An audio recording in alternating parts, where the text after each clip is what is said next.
मेरा नाम मयंक कुमार तिवारी है। मैंने मध्य प्रदेश राज्य लोक सेवा आयोग परीक्षा 2018 में चौथा स्थान प्राप्त किया है। हिंदी माध्यम से प्रथम स्थान प्राप्त किया है।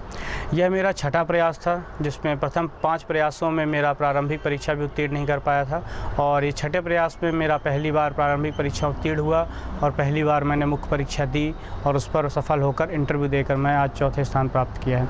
मैं मध्य प्रदेश के एक छोटे से ज़िले अनूपपुर से आता हूँ, जहाँ पर मेरी प्रारंभिक शिक्षा दीक्षा हुई है। मेरा माध्यम बचपन से प्रारंभ स्कूल में, कॉलेज में और यहाँ तक MPPSC एग्ज़ाम में हिंदी माध्यम रहा है।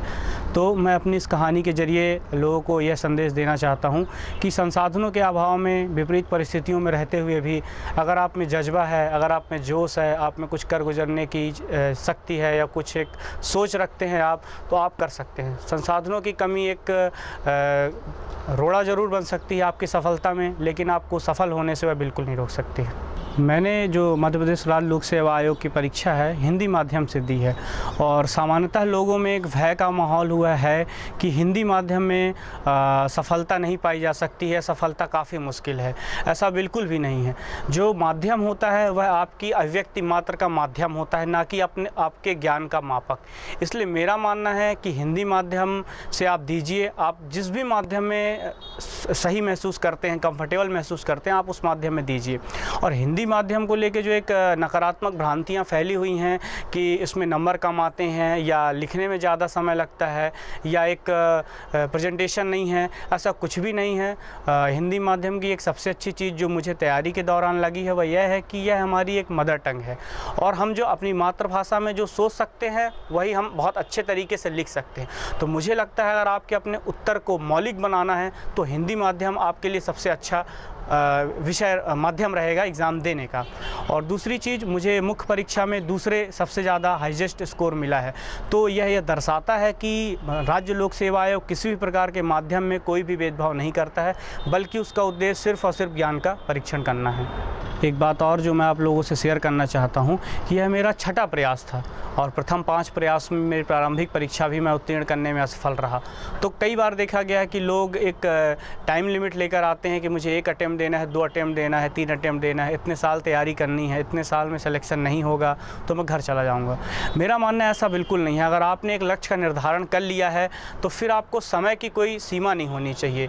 अगर आप अपने लक्ष्य के प्रति पूर्णतः डिवोटेड हैं, अगर आप पूरे तरीके से उसके लिए मेहनत कर रहे हैं, आप आत्मविश्वास से हैं, आप सेल्फ कॉन्फिडेंट हैं, तो आप उस सफलता को ज़रूर पाएंगे। जैसे मुझे 5 प्रयासों में लगातार असफलता मिलती गई, लेकिन मैंने अपना धैर्य बनाए रखा।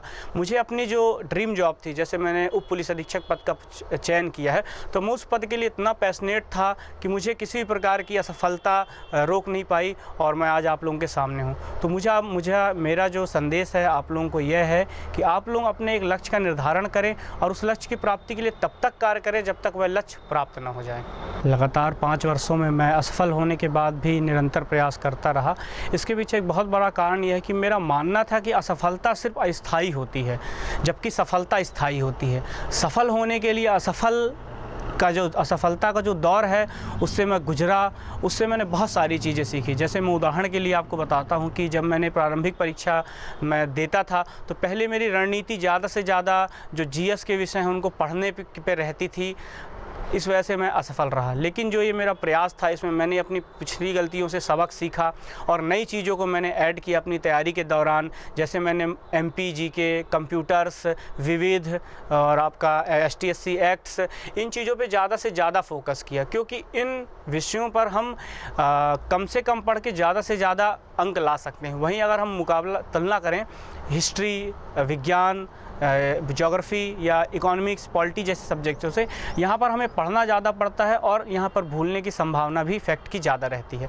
तो मेरा मानना है कि आप सबसे पहले हिस्ट्री, पॉलिटी, ज्योग्राफी, इकोनॉमिक्स साथ पढ़ें, लेकिन MP, करंट, GK, कंप्यूटर्स, खेलकूद, इन चीज़ों को मिस ना करें। और हाँ, प्रीलिम्स के लिए जो सफलता के मूल मंत्र हैं वह 2 सफलता के मूल मंत्र मुझे लगते हैं। एक तो more time revision and test series, ज़्यादा से ज़्यादा प्रैक्टिस। ये असफलता के दौर में एक सबसे बड़ी चुनौती जो एक छात्र के जीवन में आती है वह यह है कि वह खुद को कैसे मोटिवेट रहे। रोज़ उसका पढ़ने में मन नहीं लगेगा, या किसी दिन एक ऐसा आता है कि हम क्यों पढ़ रहे हैं, या कुछ छोटी सी ऐसी कोई भी जो कमी किसी के द्वारा कही गई, ऐसे बहुत सारे उदाहरण आते हैं ज़िंदगी में जिसमें आदमी को लगता है कि सब कुछ छोड़ देना चाहिए। तो मेरे दौर में भी ऐसे चीज़ें आई, मुझे भी बहुत लोगों ने नकारात्मक बातें कहीं, लेकिन मैं अपने लक्ष्य के प्रति एकाग्रता से मोटिवेट था, तो मैंने लोगों की नहीं सुनी। मैं इसी परीक्षा की तैयारी करता रहा। मुझे लोगों ने कई और क्षेत्र की जो परीक्षाएं होती हैं उनकी तैयारी करने का भी सजेशन दिया, लेकिन मुझे जो अपना लक्ष्य मैंने निर्धारित किया था, मैं उस लक्ष्य के प्रति लगा रहा और सफलता प्राप्त की। मुझे लगता है कि जब आप असफलता के दौर से गुजरते हैं तो जो सबसे ज़्यादा मोटिवेशन काम करता है वह आपका सेल्फ मोटिवेशन है। आप सेल्फ मोटिवेट रहें। आप आज किसी का वीडियो देख के, कल किसी के बारे में पढ़ के मोटिवेट रह सकते हैं, लेकिन अगर आपको लाइफ टाइम या किसी पर्टिकुलर एग्ज़ाम के लिए मोटिवेट रहना है तो उसके लिए जो सबसे की है वो है सेल्फ मोटिवेशन की। आप सेल्फ मोटिवेशन लेवल को हमेशा हाई रखें, आप एक ना एक दिन सफलता ज़रूर पाएंगे। मैं एक एवरेज स्टूडेंट रहा हूँ प्रारंभ से ही, स्कूल में भी, कॉलेज में भी। तो मेरा मानना है कि अगर एक एवरेज स्टूडेंट होने के नाते अगर आप ये सोच रहे हैं कि ये परीक्षा बहुत कठिन है या इसमें सिर्फ बहुत टॉपर्स लोग ही कुछ कर सकते हैं, तो ऐसा बिल्कुल नहीं है। अगर मैं कर सकता हूँ तो हर वो व्यक्ति कर सकता है जो एक एवरेज स्टूडेंट है। बस इस परीक्षा को जो पास करने का एक तरीका है वह यह है कि आप सही वे में, सही तरीके में एक मेहनत करें तो आप ज़रूर सफल होंगे। इसमें कोई भी मीडियम, कोई भी बैकग्राउंड मैटर नहीं करता है। मैटर करता है तो सिर्फ़ और सिर्फ आपके ज्ञान का स्तर। जैसे मैं अनूपपुर ज़िले से हूँ, बहुत पिछड़ा ज़िला हुआ है, मेरा माध्यम भी हिंदी है और मैं बहुत ग्रामीण पृष्ठभूमि का हूँ, और मेरा जो पारिवारिक पृष्ठभूमि है वो भी एक बहुत साधारण सी मध्यम वर्गीय है। मेरे पिताजी शिक्षक हैं। तो मुझे लगता है कि अगर मैंने MPPSC परीक्षा पास की है और चौथी रैंक प्राप्त की है तो राज्य का हर एक बच्चा इस एग्ज़ाम को क्रैक कर सकता है और एक हाई रैंक पा सकता है। जब मैं असफल होता था या जब मैं डिमोटिवेट होता था या मुझे बाहर से ऐसा लगता था कि मैं नहीं कर पाऊँगा, वैसे मुझे कम लगता था, लेकिन जब भी मुझे लगता था तो मैं अपनी फैमिली से बात करता था, अपने माता पिता, अपने चाचा चाची, सबसे बात करता था। मैं अपनी दादी जी से बात करता था, तो वो लोग हमेशा एक ही बात कहते थे कि आप कर लोगे। मतलब जब वो ये बात बोलते थे कि आप कर लोगे तो मुझे लगता था जब लोगों को मुझ पर इतना भरोसा है तो मैं ज़रूर कर लूँगा। तो लोगों के जो मेरे पे भरोसा था उससे मेरा सेल्फ़ कॉन्फिडेंस बहुत हाई होता था और फिर मैं दोगुनी मेहनत से तैयारी में लग जाता था। तो मेरा यही सजेशन है कि जब भी आप असफल होते हैं या आपकी अपेक्षित सफलता नहीं मिलती है तो आप ऐसे लोगों से बात करें जो आपके शुभचिंतक हैं, आपको सकारात्मक भावना, सकारात्मक विचार देते हों। आप उनसे बात करें, आप अच्छा फील करेंगे और तैयारी में पुनः लग जाएंगे। आपने पुलिस फोर्स क्यों ज्वाइन की? यह प्रश्न मेरे चयन के बाद सर्वाधिक पूछा जाने वाला प्रश्न है। तो इस प्रश्न को लेकर एक जो लोगों का एक क्वेश्चन होता है कि आप हाई रैंक पर आए, आपने DC चॉइस नहीं की, DSP चॉइस की। मैं इस चीज़ का उत्तर दे सकता हूँ कि मैंने DSP क्यों लिया। तो मैं आप लोगों को बताना चाहता हूँ कि बचपन में मुझे पुलिस को लेकर एक सकारात्मक भाग जागा, मुझे एक जागरूकता हुई और एक लगाव बढ़ा पुलिस को लेकर।